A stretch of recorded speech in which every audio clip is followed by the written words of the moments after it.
Well, thank you very much, Demetra, and thanks to everyone. Thank you, Johan, for your remarks and your hard work.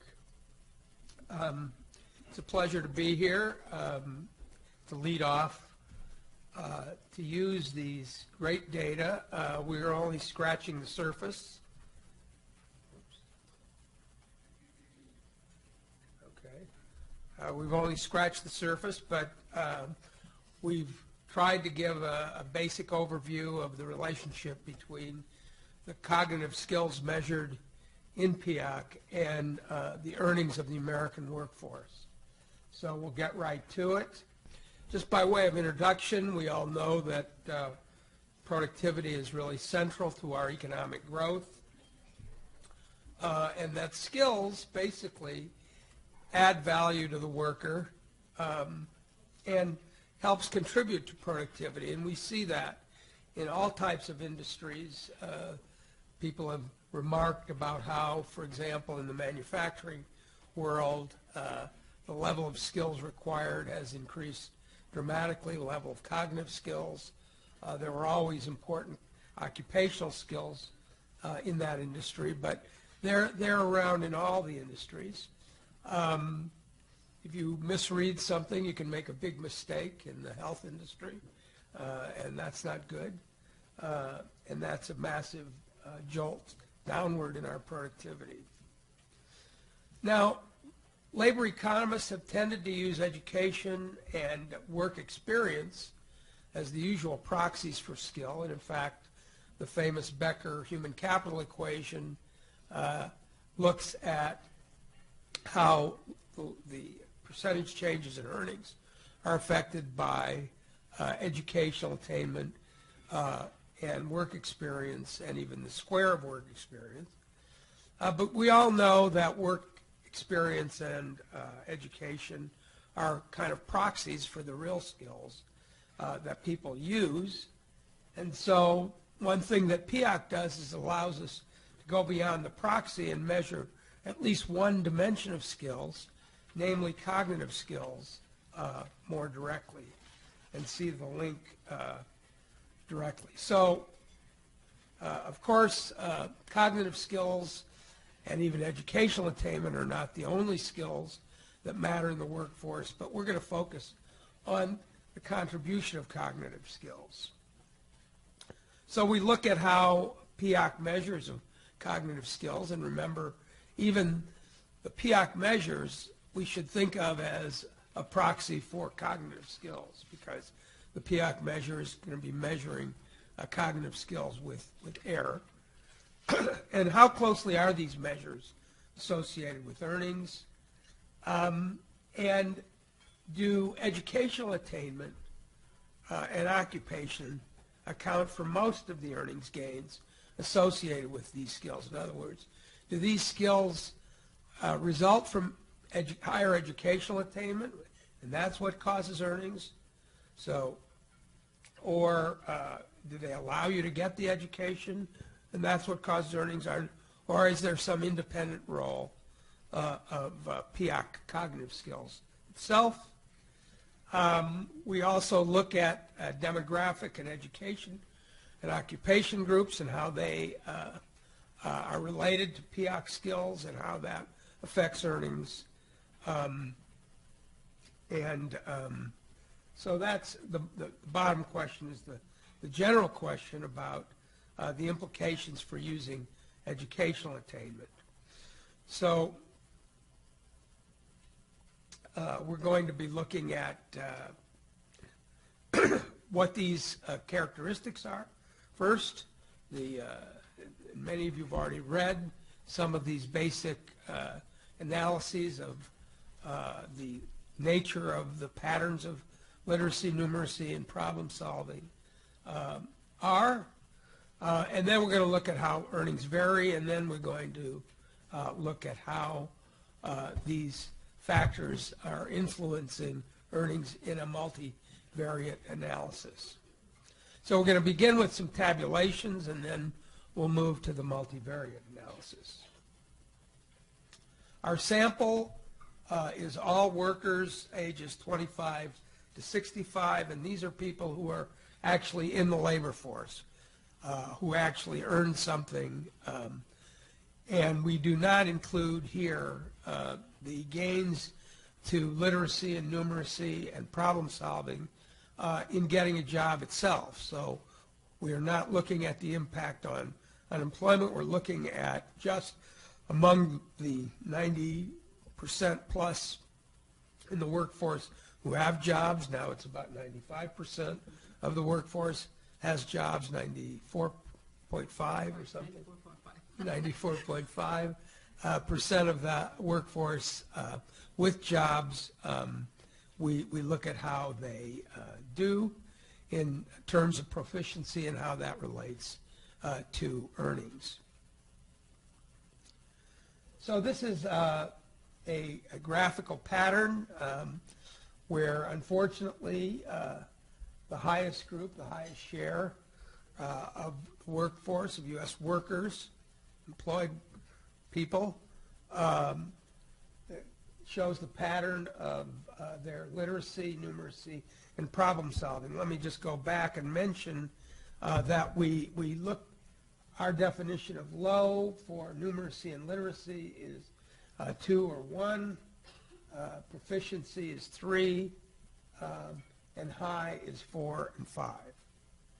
So even though 4 and 5 has 2 categories, it's by far the lowest. Bob, what are the columns there? I can't see the bottom. Literacy, numeracy, and problem solving. Okay. The first one is literacy. But the 3? I'm sorry? The brown, the 2 brown. The brown is the 3, yeah. The light brown is the 3, the dark brown is the 4 and 5. We see a very disappointing picture here with in the case of numeracy, actually the majority in the low category, in our low category, and in the literacy in a pretty low category. So 50% being in the bottom 2 categories. Next, we turn to worker subgroups. And one thing that we do see here are differences. They're not massive differences. This is the share of workers in these various categories. And you see not much difference between these groups. The one big difference is in numeracy for males versus females, where females fall short in this particular case. These are just the percent in the low category. We see a massive difference, not surprisingly, between the foreign-born and the U.S.-born, with foreign-born nearly 3/4, for example, in the lowest 2 categories in numeracy and in problem solving, almost as high in literacy. Then another striking thing is and this has been remarked upon, that we're not seeing as much improvement. In fact, in some sense, we're not seeing much improvement by age. In other words, you would expect younger groups who are the more recent products of the educational system to do better. They do a little bit better, but not a whole lot better. That's the percent in the low category. These are the percents in the top 2 categories. And again, we see very similar differences. Again, in numeracy, the difference, even though people who are younger have just been in school and should have been working on their math projects fairly recently, they don't do much better than us older groups in the population. If we turn to the somewhat more interesting set of numbers, we look at it by educational attainment, and what you see there is An expected relationship, that is that much higher rates of low levels of literacy at the lower levels of education, and then we'll see next the higher proportions being in the very more advanced levels, and that goes up with education. However, it is quite disappointing that even our BAs, only 24% score in the top two categories in literacy, and 19% in numeracy. I mean, that's pretty troubling, I'd say. The other interesting thing is that there's a lot of overlap. These means don't really capture the overlap among educational groups. About 50% of those with only some college rank higher in literacy than 26% of BAs who are not proficient.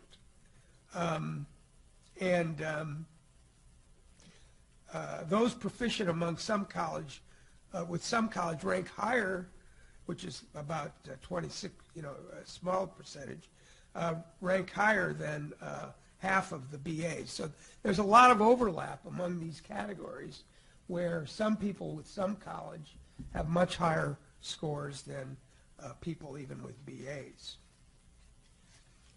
Okay, so now let's turn to what's new in this analysis, and that is the impact of these literacy and numeracy and problem-solving skills on earnings. Excuse me. These are percent changes in earnings, and the first set looks at just the problem-solving. Thank you. The problem-solving skills. The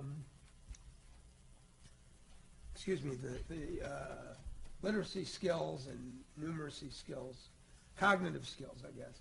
The impact of cognitive skills, leaving out educational attainment. So we're just saying, okay, what if we just look at all of them together? And what we see is that because they're run in the same equation, we can see that they all have a kind of independent impact. So it's kind of interesting that they're not so correlated that it's only one impact of one thing and then the rest dropping out. All of these seem to have an independent impact. However, when we include education controls, the literacy proficiency tends to drop out in terms of significance. And what that's saying is that people with different levels of education proxy the literacy skills pretty well, at least with respect to earnings, and at least with respect to the overall group. We're controlling here for sex, foreign-born, and age. Now we look at it by gender, and again what we see is a much bigger impact of numeracy skills than of literacy skills. And again, the educational controls tend to wipe out much of the literacy, but not for females. So for females, having high literacy skills accounts for a lot. By the way, these are monthly earnings, and the average is around 4,000. So a jump to high literacy skill from low gives you a jump of almost 2,000, when the mean is about 4,000. So it's a massive increase. For foreign-born, these skills are extremely important, but it's mainly through, they don't, again, sustain once we incorporate educational attainment. So there's a very close correlation between the cognitive skills and the educational attainment of the foreign-born so much that it wipes out the separate effects. But it doesn't wipe it out for the U.S.-born. We see, again, very high gains from numeracy proficiency. And then we look at by educational status, and this is kind of interesting. We have kind of a U-shaped pattern here where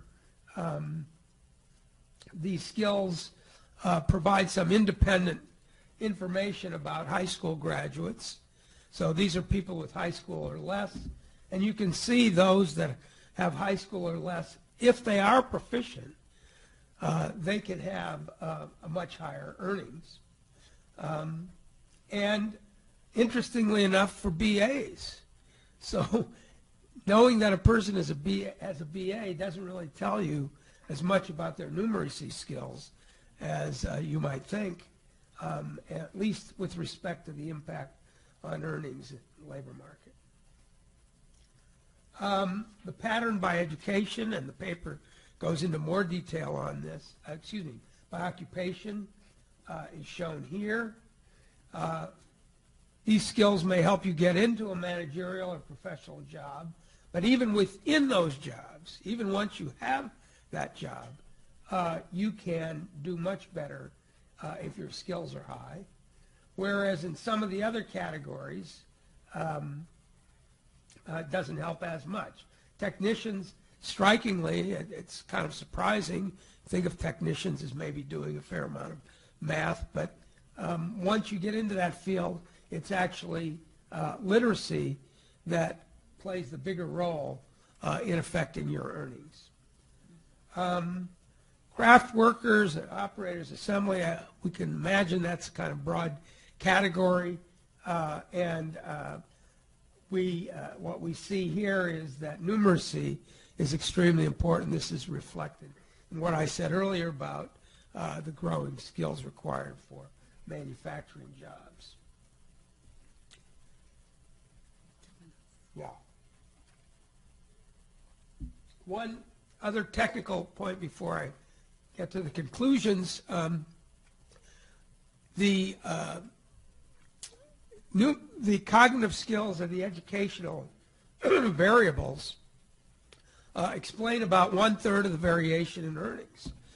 Now that's a lot for these individual regressions, but on the other hand, it leaves a lot unexplained. So there's still a lot to do, as Johan mentioned, in terms of thinking about how these skills translate into potential occupational skills as well. So our conclusions are that proficiency matters, even after taking into account educational levels, that it's numeracy that adds more, again, above and beyond the educational results. And skill proficiencies affect outcomes even for low and high education groups, but there's much unexplained, as I mentioned. So just a couple of implications. I'll conclude with this. As we all know, this is an important need. How we do it is an open question, whether we do it with contextualized training, which I prefer, where people are more motivated to learn, or whether we do it with a pure academic setting remains an open question. But it seems to me that we do need to find, as Johan said, new ways of dealing with the issue, because the results so far are disappointing.